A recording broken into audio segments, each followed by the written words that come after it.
आज नीरा बेटी पूरे डिवीज़न में फर्स्ट आकर अपने स्कूल का ही नहीं, गांव का नाम भी रोशन किया है। मुखिया सत्यम चौधरी चौरसिया मिडिल स्कूल के ग्राउंड में भाषण दे रहे थे। स्टेज पर मुखिया जी के साथ स्कूल के सभी टीचर, गांव के कुछ खास लोग और कुछ स्टूडेंट भी थे। आज पहली बार चौरसिया मिडिल स्कूल से कोई लड़की फर्स्ट आई थी, जिस कारण यहाँ के लड़के लड़कियों में खास उत्साह था।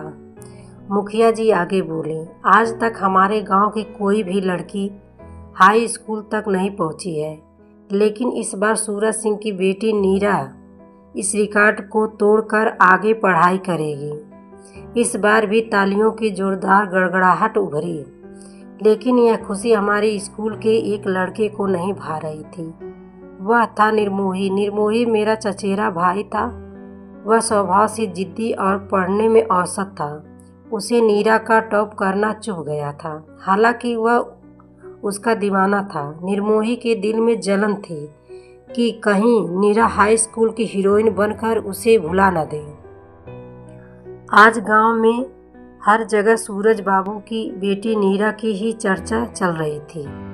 उसने किसी फिल्म की हीरोइन की तरह किशोरों के दिल पर कब्जा कर लिया था। आज हर माँ अपनी बेटी को नीरा जैसी बनने के लिए उत्साहित कर रही थी। अगर कहा जाए कि नीरा सब लड़कियों की आदर्श बन चुकी थी, तो शायद गलत ना होगा। वक्त धीरे धीरे मौसम को अपने रंगों में रंगने लगा। चारों तरफ का वातावरण इतना गर्म था कि लोग पसीने से तरबतर हो रहे थे।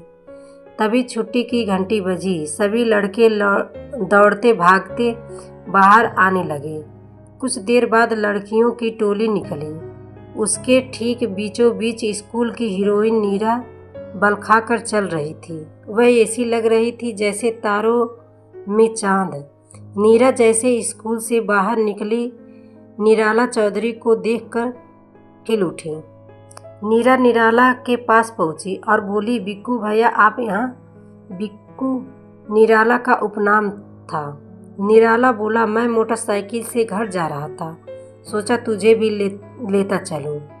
फिर दोनों बाइक पर एक दूसरे से चिपक कर बैठ गए। बाइक दौड़ने लगी।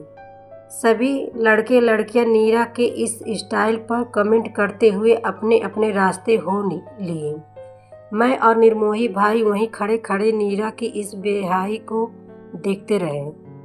नीरा आंखों से ओझल हो गई तो मैं निर्मोही भाई के कंधे पर हाथ रखकर बोला, क्या देखते हो भैया? भाभी अपने भाई के साथ कुछ कर गई। इस पर निर्मोही भाई गुस्से से बोला, बिकुआ उसका भैया नहीं सैया है। मैंने उनको पुचकारा, रिलैक्स भैया, देर हो रही है, अब हम लोगों को भी चलना चाहिए। फिर हम दोनों अपनी अपनी साइकिल पर सवार होकर चल दिए। रास्ते में निर्मोही भाई ने बताया कि बिकुआ अपने ही गांव का रहने वाला है। शहर में उसका अपना घर है, जिसमें वह स्टूडियो और टेलीफोन बूथ खोले हुए है। वह धनी बाप का बेटा है। उसके बाप के पास एक ट्रैक्टर और 2 मोटरसाइकिल है। बिकुआ अपने बाप का पैसा खूबसूरत लड़कियों को पटाने में पानी की तरह बहाता है। वक्त के साथ साथ निराला और नीरा का प्यार भी रंग बदलने लगा। कुछ पता ही नहीं चला कि निराला और नीरा कब भाई बहन से दोस्त और दोस्त से प्रेमी प्रेमिका बन गए। इसके बाद दोनों एक दूसरे को पति पत्नी के रूप में देखने का वादा करने लगे।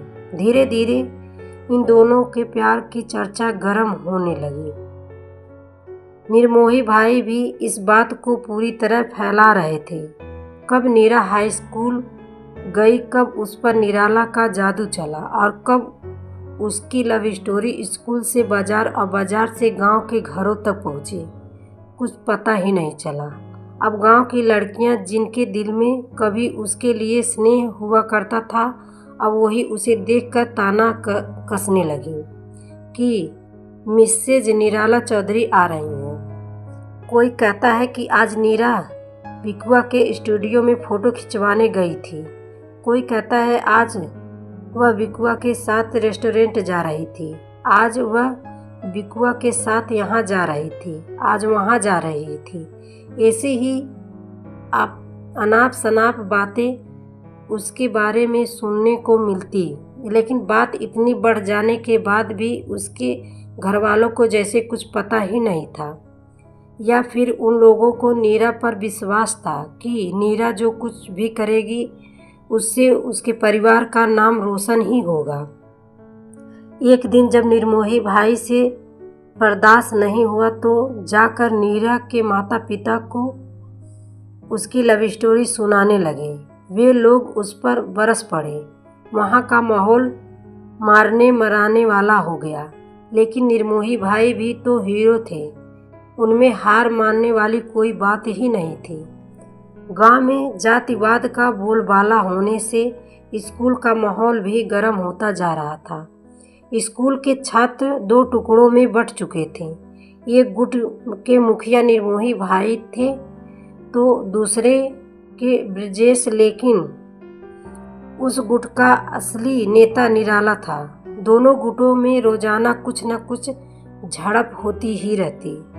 उन दिनों दो और नई छात्राएं मीनू, मौसम और एक नए छात्र शिशुभूषण ने भी क्लास में दाखिला लिया।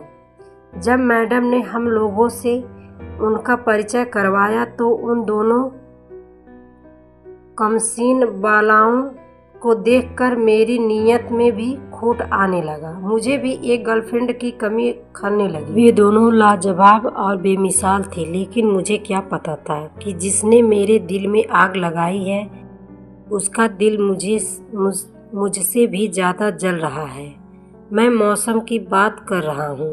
वह अक्सर कोई न कोई बहाना बनाकर मुझसे कुछ न कुछ पूछ ही लेती, कुछ कह भी देती। उधर मीनू तो निर्मोही भाई की दीवानी बन चुकी थी, पर मीनू का दीवाना भी शिशुभूषण था। अब एक नज़र फिर देखिए, शिशुभूषण दीवाना था मीनू का, मीनू दीवानी थी निर्मोही की। निर्मोही नीरा के पीछे दौड़ता था, नीरा निराला के संग बेहाल थी। इन पांचों की प्रेम लीला देखकर मुझे क्या आपको भी ताजुब होगा, मगर मेरे और मौसम के प्यार में ठहराव था। हम दोनों की एक दूसरे के प्रति अटूट प्रेम की भावना थी। तब ही तो चंद दिनों में ही मैं मौसम का प्यार पाकर इतना बदल गया कि मेरे घर वालों को भी ताजुब होने लगा। मैं और मौसम अक्सर टाइम से आधा घंटा पहले स्कूल पहुंच जाते और फिर क्लास में बैठकर ढेर सारी बातें किया करते। उधर नीरा को मीनू और मौसम से बेहद जलन होने लगी, क्योंकि ये दोनों लड़कियां नीरा को हर क्षेत्र में मात दे सकती थीं और दे भी रही थीं। वैसे तो पहले से ही स्कूल में नीरा की छवि धुंधली होने लगी थी, लेकिन मीनू और मौसम के आने से नीरा की हालत और भी खराब हो गई। पढ़ाई के क्षेत्र में जो नीरा कभी अपनी सबसे अलग पहचान रखती थी, आज वही निराला के साथ पहचान बढ़ाकर अपनी पहचान पूरी तरह भुला चुकी थी। जिन टीचर्स व स्टूडेंट का दिल कभी नीरा के लिए प्रेम से लबालब हुआ करता था, आज वही उसे गिरी नज़र से देखते थे। उन्हीं दिनों मेरे पापा का तबादला हो गया।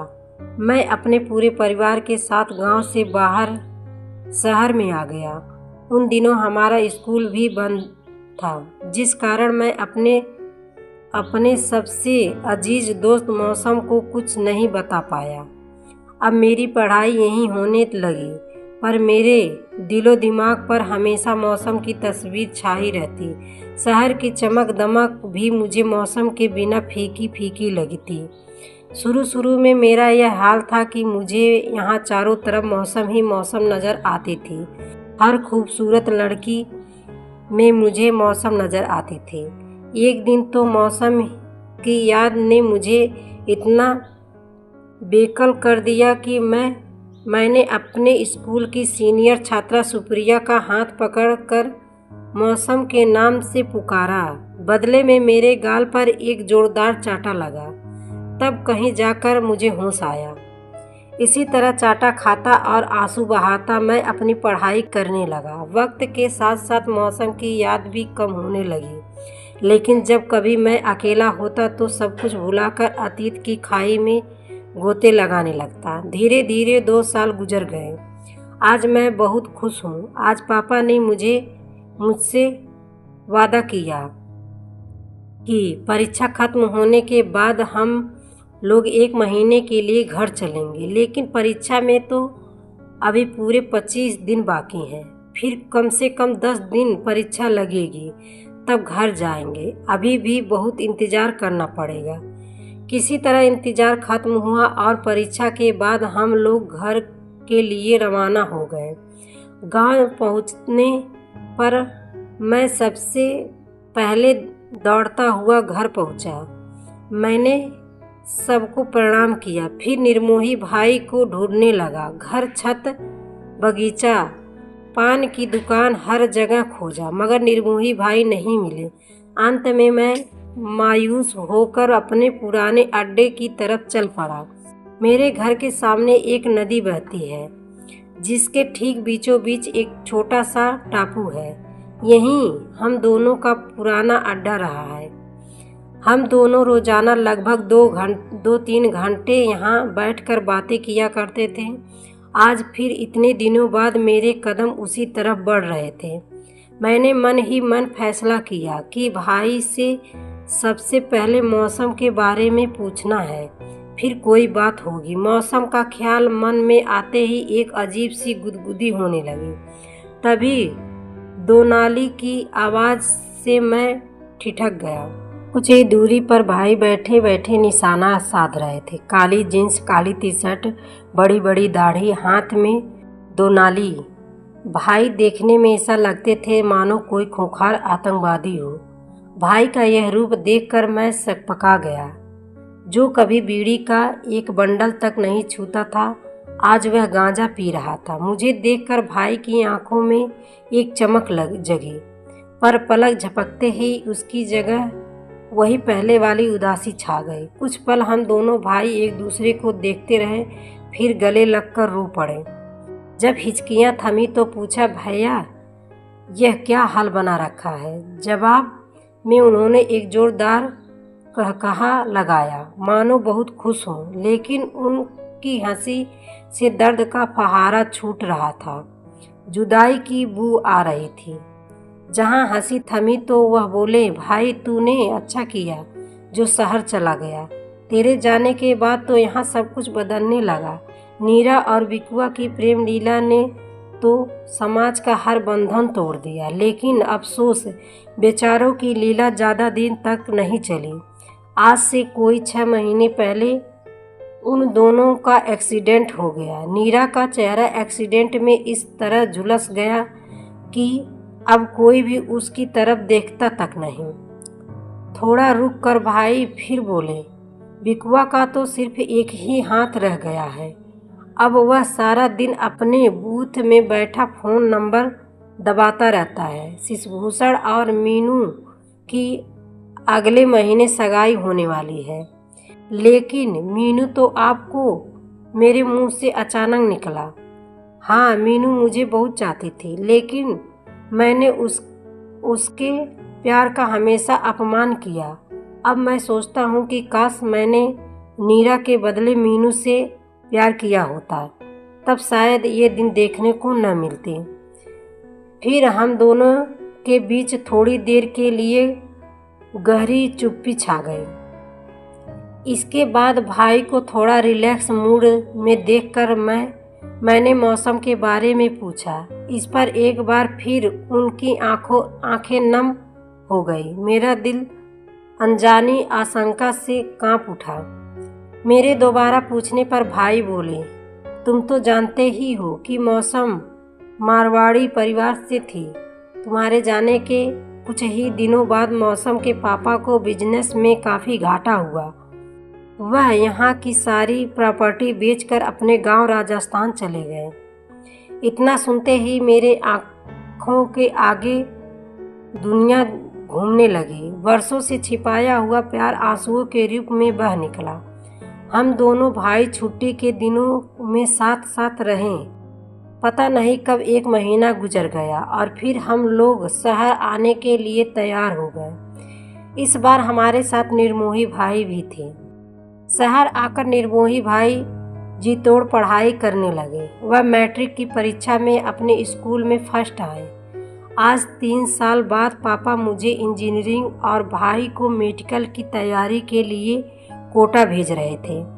मैं बहुत खुश था क्योंकि आज मुझे कोटा यानी राजस्थान जाने का मौका मिल रहा था। मौसम का घर भी राजस्थान में है, इसलिए इतने दिनों बाद मन में एक नई आशा जगी थी। मैं भाई के साथ राजस्थान आ गया। यहाँ मैं हर एक लड़की में अपनी मौसम को तलाशने लगा, लेकिन 1 साल गुजार जाने के बाद भी मुझे मेरी मौसम नहीं मिली। अब हम दोनों भाइयों के सिर पर पढ़ाई का बोझ बढ़ने लगा था, लेकिन जहाँ भाई पढ़ाई को अपनी महबूबा बना चुके थे, वहीं मैं अपनी महबूबा की तलाश में अपने लक्ष्य से दूर जा रहा था।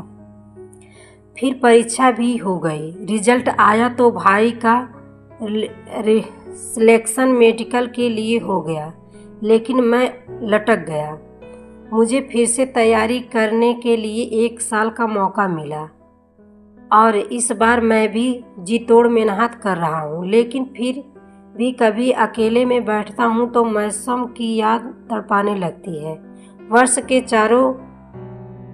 के चारों मौसम आते हैं और चले जाते हैं, पर मेरी आँखों को इंतज़ार है 5वें मौसम का। पता नहीं कब मेरा 5वां मौसम आएगा जिसमें मैं अपनी मौसम से मिलूँगा। आपको ये कहानी कैसी लगी हमें कमेंट करके ज़रूर बताएं। इसी तरह की अच्छी कहानियाँ यहाँ सुन सकते हैं। आपको स्टोरी पसंद आई हो तो लाइक करके चैनल को सब्सक्राइब ज़रूर करें। धन्यवाद।